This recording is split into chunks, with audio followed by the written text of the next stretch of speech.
Dilanjut ya, kebersamaan kita. Anda bisa bergabung melalui saluran telepon 0285424474 ataupun melalui WhatsApp di 0855420912. Terima kasih yang sudah bergabung melalui WA. Ada Theo di Magelang ya, request lagu aja katanya. Oke, nah kali ini saya ingin berbagi informasi aja nih kepada Anda. Ada cerita menarik nih tentang fenomena banjir yang biasa melanda di ibu kota Jakarta. Jadi ternyata sudah sejak lama ada catatan zaman dulu yang menunjukkan bahwa isu banjir Jakarta ini sudah menjadi perhatian. Bahkan ini dari zaman kerajaan sebelum Indonesia ada. Nah, jadi upaya menangkal banjir di Jakarta rupanya sudah terekam sejak zaman kerajaan apa coba? Ini kerajaan di abad ke-12, kira-kira apa? Di daerah Jawa Barat. Ada yang tahu? Iya, kerajaan Tarumanegara. Tapi ini dia pertanyaannya, kenapa ya sampai sekarang banjir di Jakarta masih saja ada? Nah, kuncinya jangan tempatkan sungai sebagai halaman belakang. Nah, itu dia. Jadi menjadi halaman depan. Nah,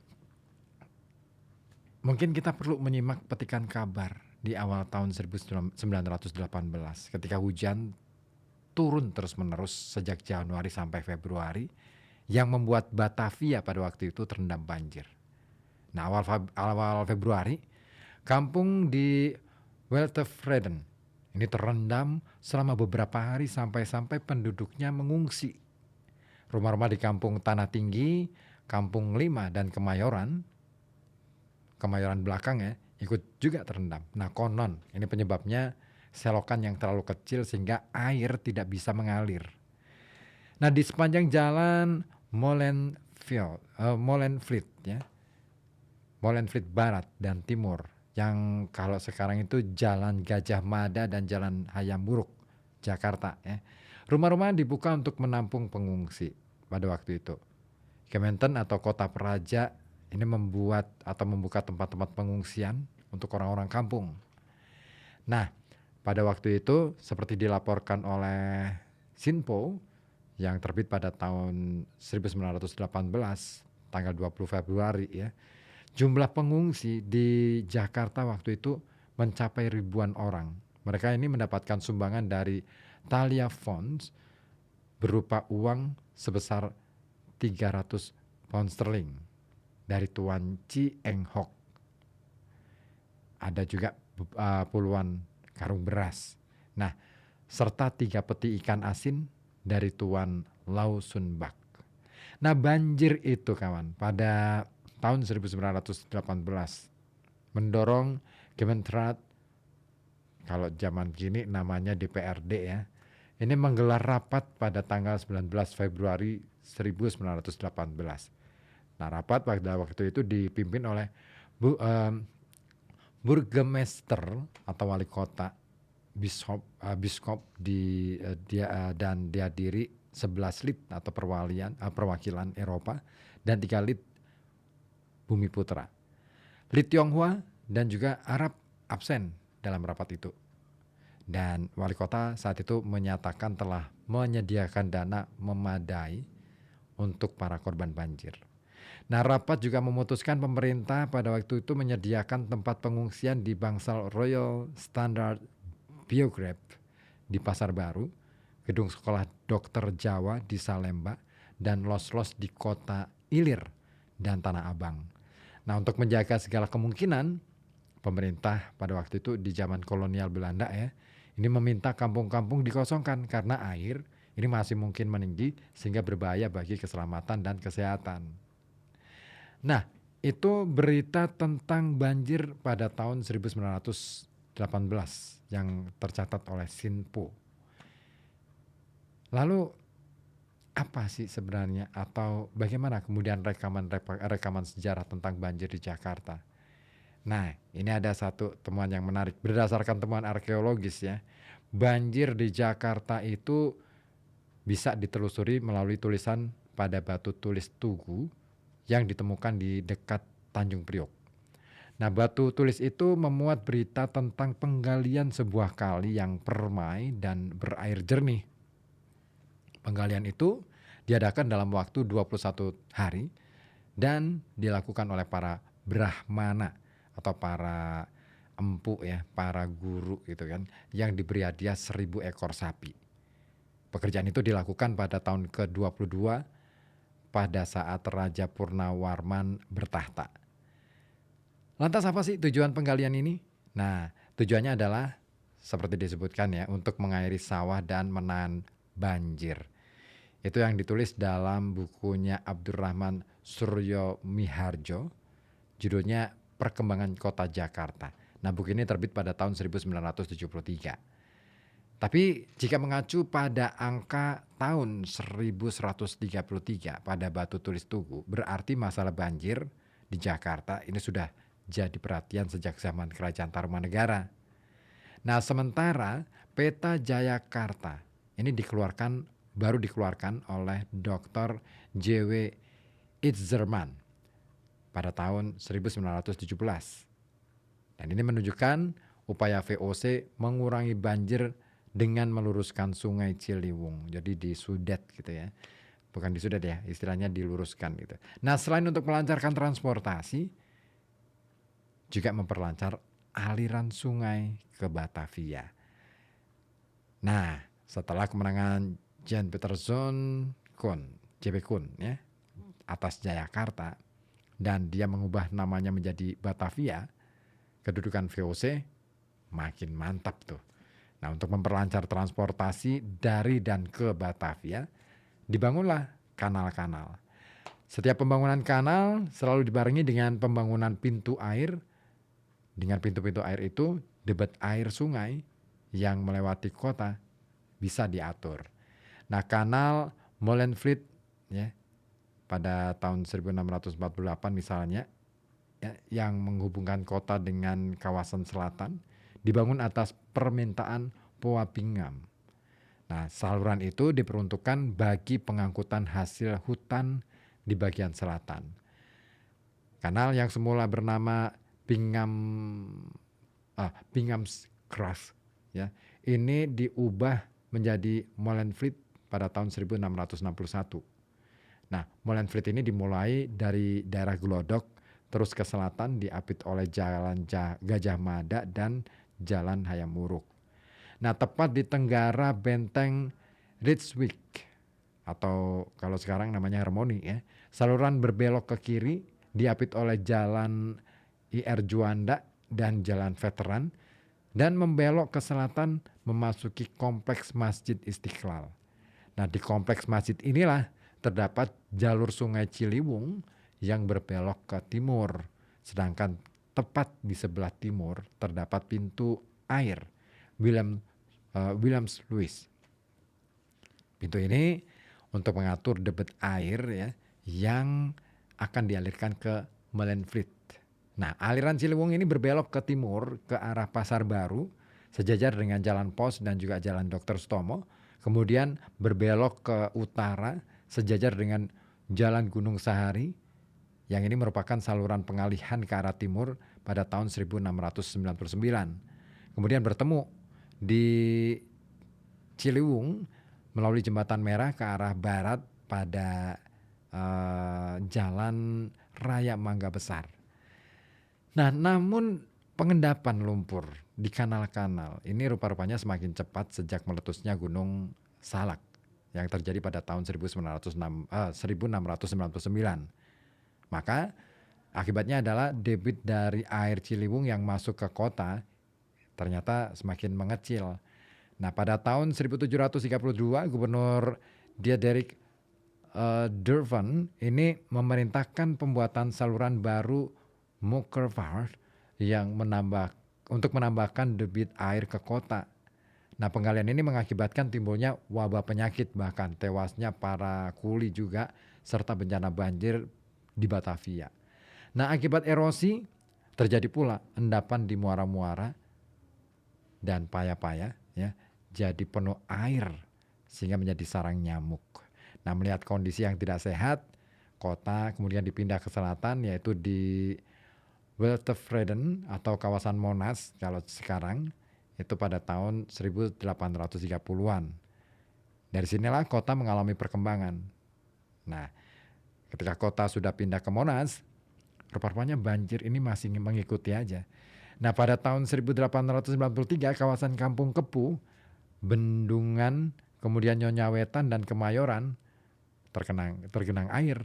Nah, banjir juga mengakibatkan Kampung Pluit Belakang, Sawah Besar, Kandang Sapi, Pasayuran, Kebun Jeruk, Tangki Belakang, Tanah Sereal, kemudian Tanah Nyonya, Kampung Kepal, juga Tanah Tinggi, Kemayoran Sawah, Kemayoran Wetan, dan juga Sumur Batu terendam sampai tingginya tuh 1 meter.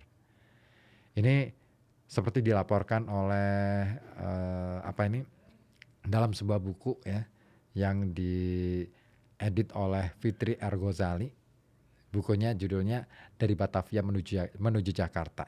Ini terbit pada tahun 2004. Nah, setelah itu Batavia rupanya secara berturut-turut dilanda banjir dan pada tanggal 19 Februari 1909 menurut koresponden The Locomotive, hujan pada waktu itu sangat deras sehingga kanal-kanal nggak mampu lagi menampung air.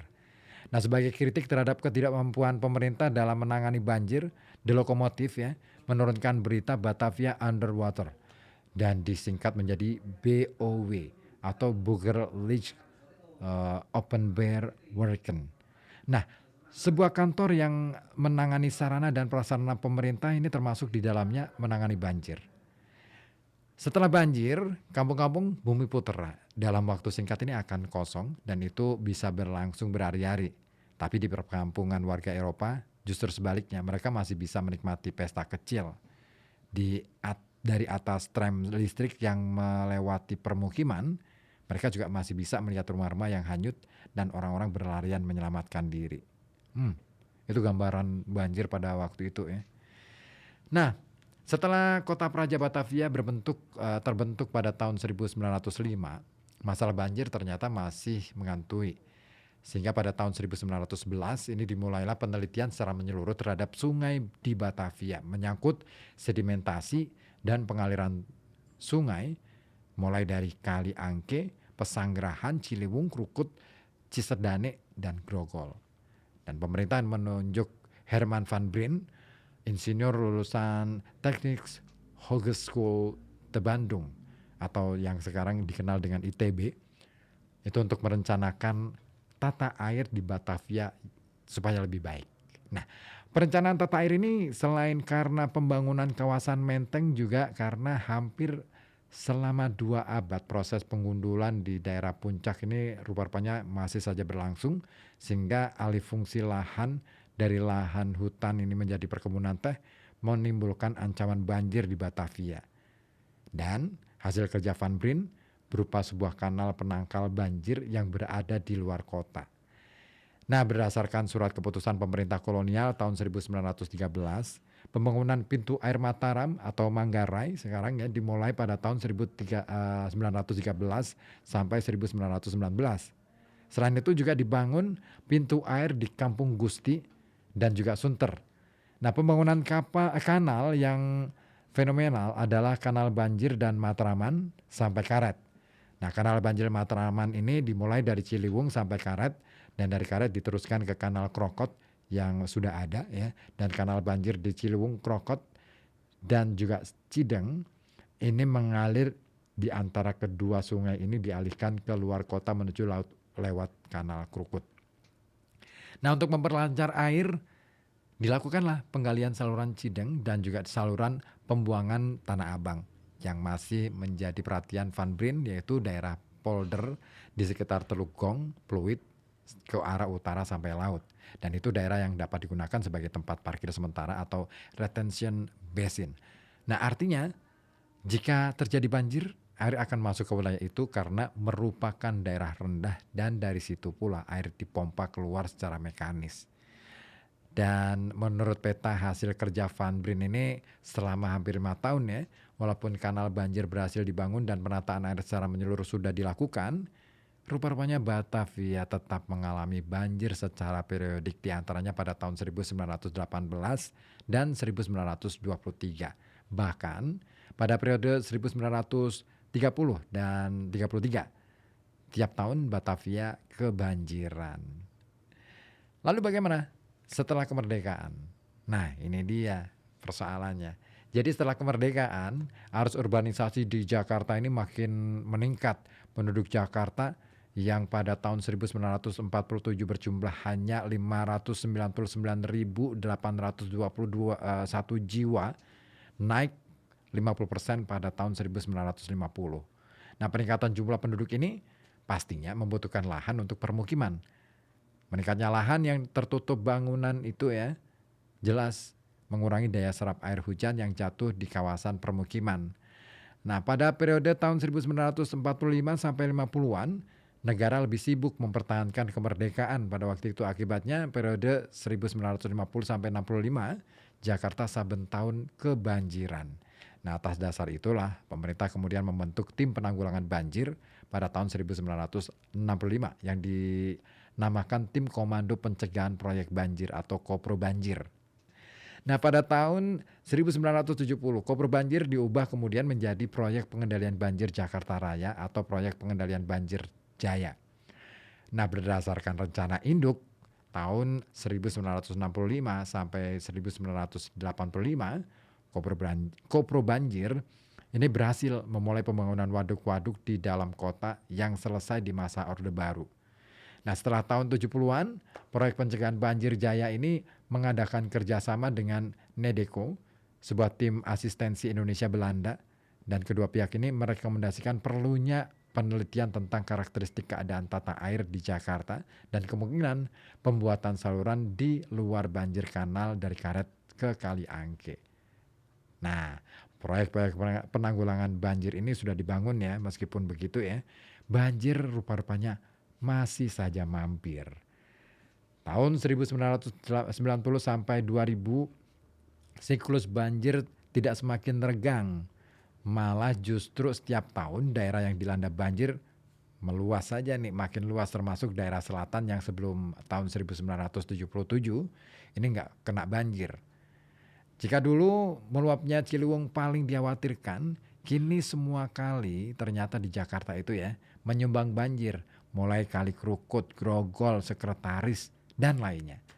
Jadi kita bisa menengok, mungkin ada yang salah dengan pengelolaan tata air di Jakarta. Dan kita mungkin saja selalu disibukkan dengan pembangunan kanal, tapi hampir di setiap kanal terjadi sedimentasi akibat erosi dan juga buangan sampah. Nah, selain itu, banyak pintu air yang tidak berfungsi maksimal. Makanya, pembangunan manusia menjadi sangat penting, terutama mengubah pola pikir warga yang semula menganggap sungai sebagai latar belakang, menjadi sungai sebagai halaman depan atau waterfront. Nah, sebagai latar belakang, sungai ini diperlakukan sebagai tempat buang sampah, biasanya juga kotoran, sehingga airnya kotor dan terjadi sedimentasi. Pembangunan di bantaran sungai ini juga terus dilakukan sehingga mengganggu aliran. Nah, dengan menempatkan sungai sebagai waterfront, perlakuan terhadap sungai ini diharapkan bisa berubah. Dulu sebelum Gunung Salak meletus dan sedimentasinya belum banyak, sungai telah digunakan sebagai jalur pelayaran dengan air yang jernih. Wah, jalur transportasi ya. Wah, asik banget ya kayaknya ya transportasinya pakai sungai. Nah, mungkinkah kali-kali ya di Jakarta direvitalisasi agar kehidupan di kota Jakarta ini menjadi lebih beradab? Nah, makanya ini perlu ya, yang namanya nggak perlu menunggu deh Jakarta tenggelam untuk mengubah peradaban. Seperti yang terjadi pada tahun 1770-an saat Batavia jadi sarang berbagai macam penyakit. Bagaimana lagi Jakarta banjir sudah jadi isu sejak zaman Kerajaan Tarumanegara. Itu dia. Ternyata Jakarta, banjir Jakarta itu sudah tercatat dari dulu. Nah, kira-kira kalau di kita gimana ya? Kira-kira mungkin nggak ya kali yang ada di mana? Kali Loji gitu ya. Terus kali mana lagi? Kali Banger. Kali mana lagi? Sengkarang. Itu mungkin nggak ya dijadikan sebagai sarana transportasi di Pekalongan ini? Kayaknya seru sih. Cuman kita lihat aja deh kondisi kalinya seperti apa. Gimana menurut Anda? Saya tunggu opini Anda. Saya sapa juga yang sudah bergabung malam hari ini, ada Pak Jafar ya di Kalilembu, Karangdadap. Terima kasih sudah bergabung. Baik, masih saya tunggu informasi-informasi dari Anda dan juga mungkin komentar Anda seputar masalah sungai. Boleh ya disampaikan di sini di 0285424474 ataupun melalui WhatsApp di 0855420912.